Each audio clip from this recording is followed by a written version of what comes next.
Hello and welcome to Illuminate Your Truth. I'm your host, Elena Isis, and thank you all so much for joining me today. First of all, I want to thank all of my listeners. Thank you so much for showing up and showing out. I especially want to thank my international listeners. Illuminate Your Truth showed up at the number 7 spot in the spirituality Apple podcast in Pakistan. Literally so grateful. And also number 35 in the Philippines on the Apple podcast. So I just want to thank all of my international listeners for showing up and really supporting my channel. Wow, I was so surprised. I was so happy, so excited. I woke up this week totally thrilled to see that. So I just want to thank all of you. I want to thank everybody who listens. I really appreciate it. I definitely do. So thank you. Now, today's episode is called Signs That You Are an Alchemist.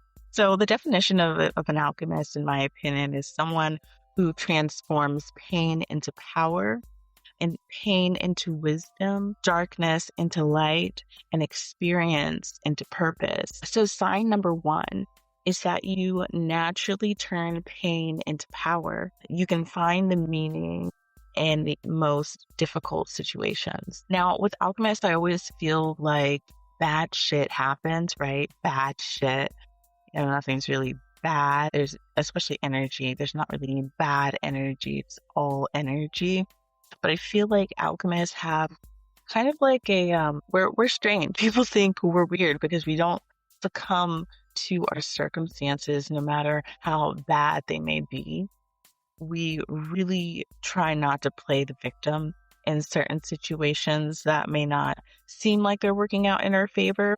And we always are trying to find the silver lining. I really think that we're really good at searching. Even if you have to dig to find the silver lining, we will find it. We also learn from really difficult situations that are occurring in our life, whether that's with relationships, whether that's with emotional things or spiritual challenges. We can always seem to find the silver lining, learn the lesson, and use it as wisdom, as something that we can take with us that can help us strengthen our discernment as we walk along our path. So I feel like we really allow our challenges to mold us and allow our challenges to help us grow into bigger, better versions of ourselves.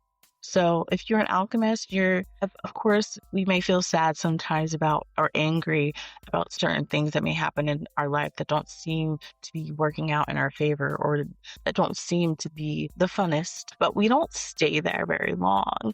We're not staying in that low vibration very long. We are trying to actively rise up from the depths.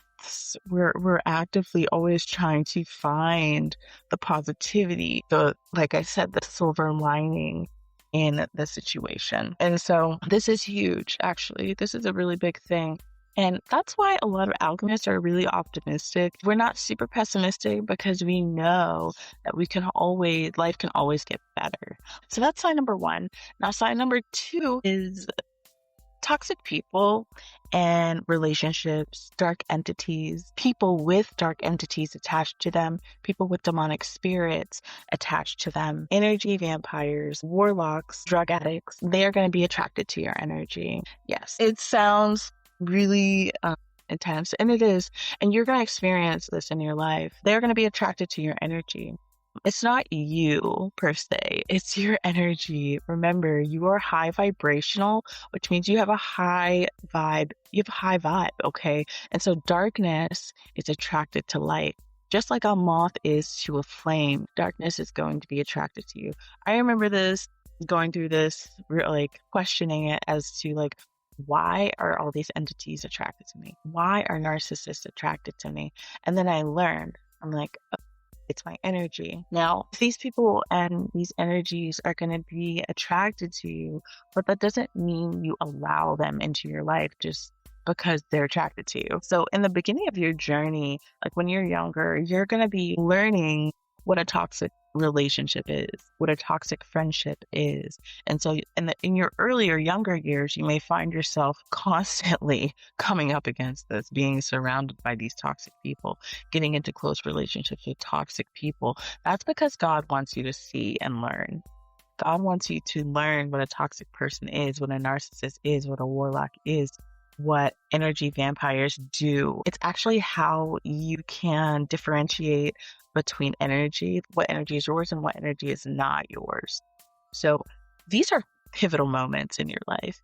Whenever you find yourself surrounded by a lot of toxic people, you are discerning what is your energy and what is not your energy, what is someone else's energy, and how it's affecting you. So this is really important. So you really want to pay attention in these moments.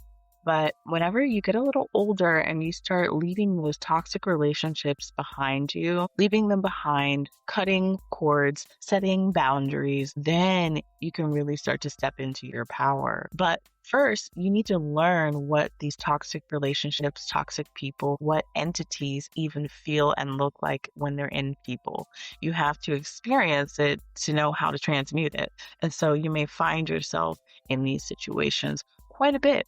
And these are never going to end. Like toxic people are always going to be drawn to you. It's just how it's going to be. But the older you get, the more discerning you're going to be and more wisdom you're going to have. So you're going to know who to keep away from you. You're going to know who not to associate with. You're going to know a narcissist or someone who's gaslighting you instantly. And you're going to say, oh, okay, now I know where to put you. You're not just going to get into these serious relationships with these kinds of people. You'll know when a negative entity is inside someone, a demonic spirit is inside of someone. You'll know in a dream, God will tell you in a dream, or you'll just feel it off of the person. Whenever you become attuned to energy and the work that you're doing as an alchemist and the energy that you hold, you'll be able to move with better discernment throughout the world. Discernment is your spiritual superpower. It's also your protector. And you're also going to want to set boundaries, really, really, really strong boundaries, because your energy is special. Your energy is powerful, and people are going to want it. They're going to want it to create. They're going to want it to live, survive off of. They're going to want it to thrive, because that's what your energy does for people, okay? Now, number 3 is you've probably survived experiences that completely changed who you are, whether this be experiences that happened when you were younger, whether they're experiences, and they're probably just experiences that are going to happen throughout your life. Big changes definitely allow you to step up into the highest version of yourself. You have a lot of death and rebirth moments in your life, and you use these moments to grow. You use these moments as stepping points in your life, even glow up moments or level up moments where you don't allow yourself to die. You don't allow yourself to give up. You simply pick yourself up, find the silver lining, and you continue to move on. But you may experience a lot of these death and rebirth moments. Number 4, people come to you for guidance, clarity, and healing a lot. I really feel like this is because they see you transforming so much and so often, and because they see you overcoming things that most people would never be able to even survive. And so they feel like you're an inspiration to them. You motivate people. You inspire people to heal, because they can see you healing. Healing is such a huge part of this path, because you can't do any of this without healing. You have to be healing constantly. And so I think that since most of the people in this world are not trying to heal themselves, people look at you as an inspiration to heal, to elevate, to shine, to be yourself, to transmute. And a lot of people will come to you for guidance. Again, it's very important to have boundaries. You don't just let anyone in. You don't just let people siphon your energy. There has to be reciprocal energy. It has to be reciprocal, but there's nothing wrong with helping people, especially if that is in your line of work. But people are going to be drawn to you in that way. They're going to come to you for guidance. And that's just because they trust you and because they've seen your journey and they know how much you've changed and that you haven't stayed the same. Whereas most people in the world, they stay the same. They don't have as many level ups or glow ups as you have. Not many people are as dedicated as you are. And so people are going to be inspired by you. It's actually a really good thing. And it's really, really nice to know that people look up to you. And people see you changing and it makes them want to change as well. So if you are still listening, watching, I want to thank you all. Be sure to rate my show, leave a review. I really appreciate that. It just helps my show to grow. And if you feel like this episode would resonate with someone, feel free to please go share it with somebody that you think it would help. There's a lot of us out here who are alchemists that a lot of people don't even know that that's what they're doing. And I really think that this episode will be super helpful for somebody who may not understand the power that they hold, because here we're all about remembering our strengths and remembering our power. So feel free to share this episode. Go follow me on Instagram and go rate my show if you're listening on Spotify or Apple, and leave me a review. All right. Okay, back into it. Number 5, you do not avoid your shadow. You work with it. Now, if you're an alchemist, you understand that light and dark are very, very important. That light and your shadow are very important. A lot of people are scared to go into their shadow, to look at their shadow. And I get it. I get that. But if you truly want to start healing, you have to look at your shadow. This year, I started working with my ancestral shadow, and it's really been, I've opened up so much within myself and been able to really look at myself and see, the darkness within me and within my lineage. Once you do this, you can start to love yourself on a whole other level, because we all hold darkness in us. And whenever we can see the darkness within ourselves, we stop judging people as much for the darkness that they may hold. Okay. And it actually allows us to open our hearts more, because we know we're not perfect and we see the darkness within us and within our ancestors, and we allow that to just be. Okay. And we try to integrate it as much into our life in a positive way as we can. And knowing the darkness that we do hold, like I said, it allows you to see the darkness in others and be a lot less judgmental. When we're judging ourselves less, we're judging others less, which adds to your energy and makes it even more beautiful. But alchemists aren't afraid to look at their shadow. We're not afraid to look at the shit. We're not afraid to look at the trauma, because it needs to be addressed. It needs to be healed. It needs to be witnessed in order to be healed, which is the most important part. So witness it. Witness it. I have tons of episodes regarding shadow work. Go check them out. But alchemists are not afraid to look at the shadow. We're not afraid to look at the darkness within us, because it's a part of us, and God gave us the darkness. Like, God created light and dark for a reason. They both benefit us in ways. And they both are us. Don't be afraid of your whole self. You got to love your whole self, not just the good aspects and parts of you. You have to love it all. All right. Okay. So number 6, you're constantly shedding old versions of yourself, and you're going to just constantly be changing. You're going to be going through these big life changes, and then you'll come out a whole different person. It's really hard to keep friends. Let's just say that, because a lot of times you're elevating so much, so often, that people can't keep up with you, or they don't want to keep up with you. And you're passing people up left and right, passing people up. But it doesn't matter. You're constantly changing. You're constantly rising. And you know what? That's just because you want to be a bigger, better person. That's just because you want to grow and expand. And you know that there's more out there for yourself. You know that there's better things for you. You know that there's a higher version of yourself that you can see and you can imagine and visualize.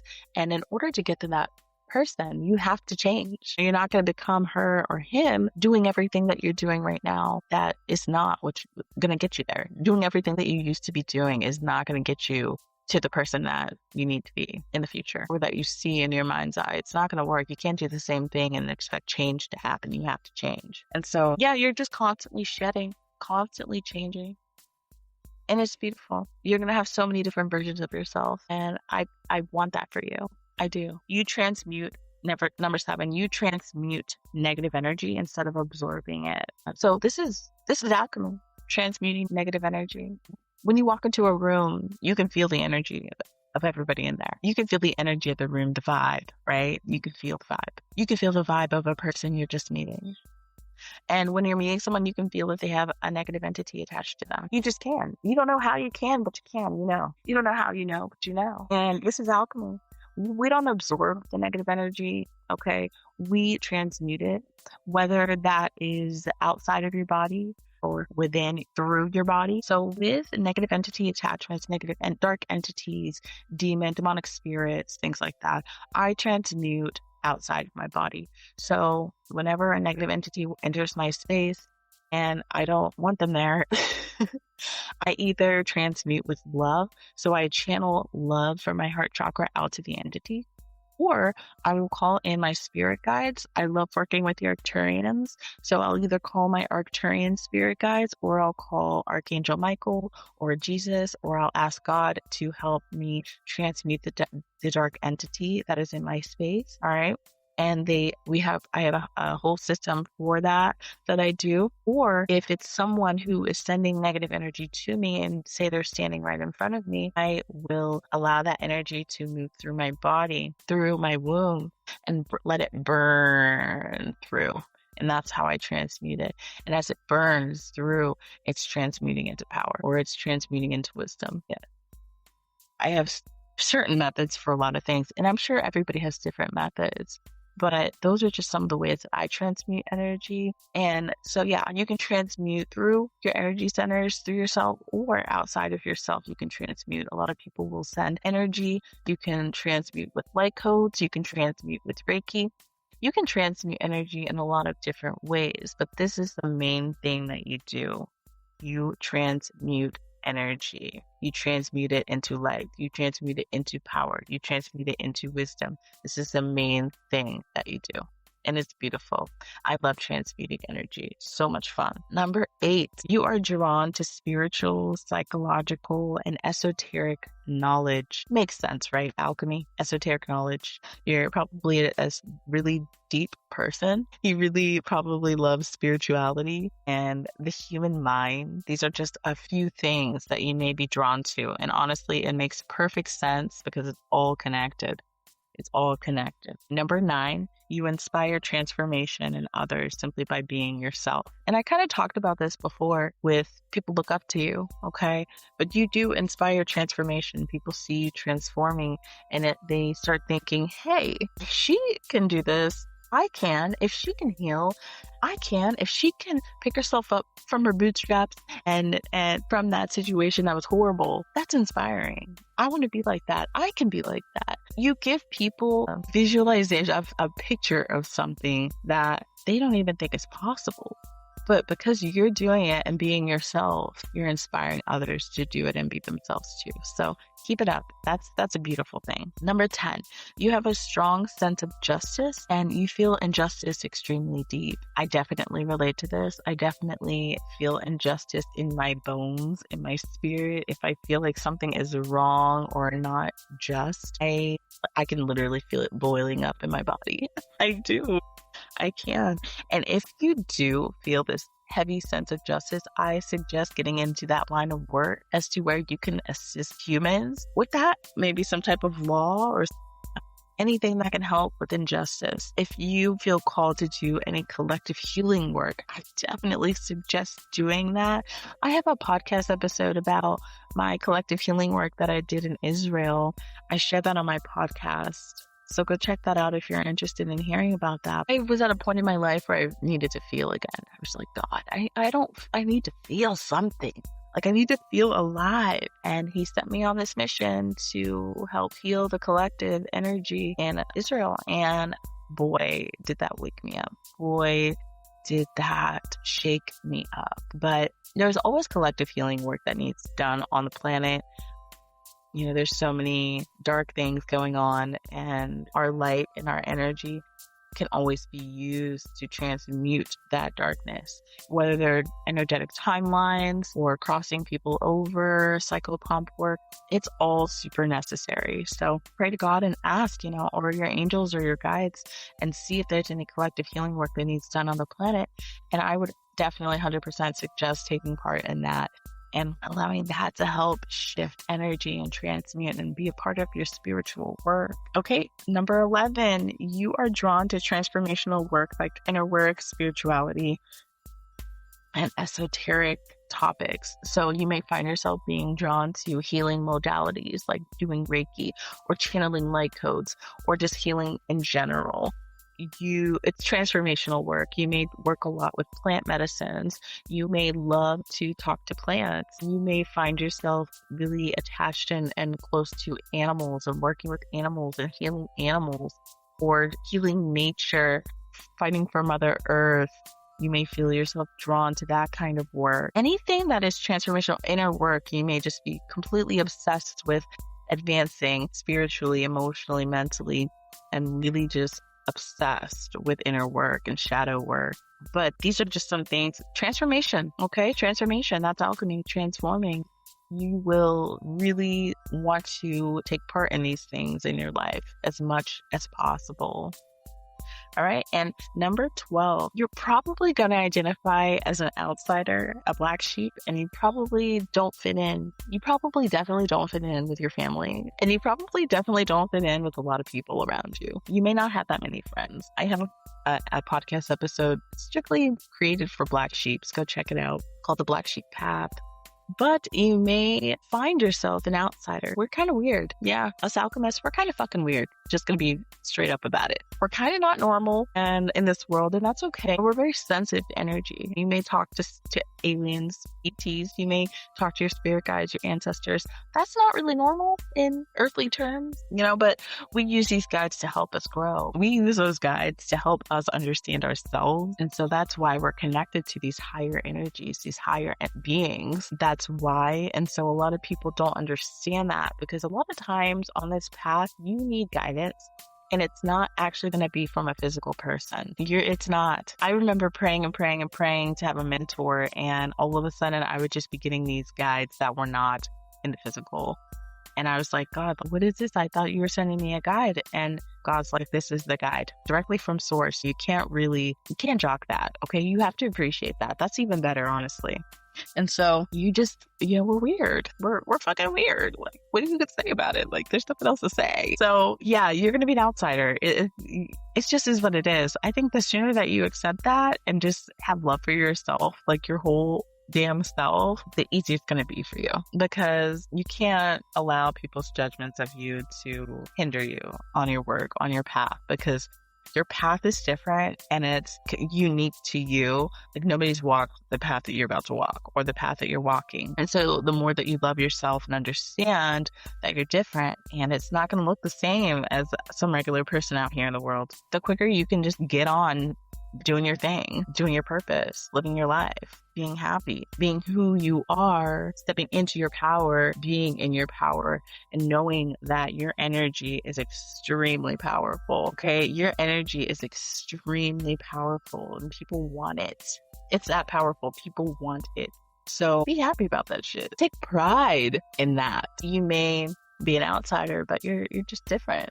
And it's a good different. I don't want anybody feeling discouraged because they are an outsider or black sheep. Not everybody's going to fit in with everyone. And it's okay if not everybody likes you.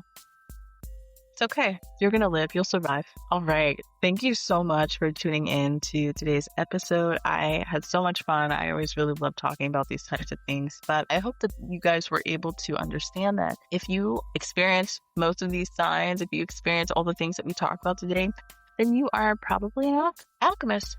So thank you all and have a beautiful day.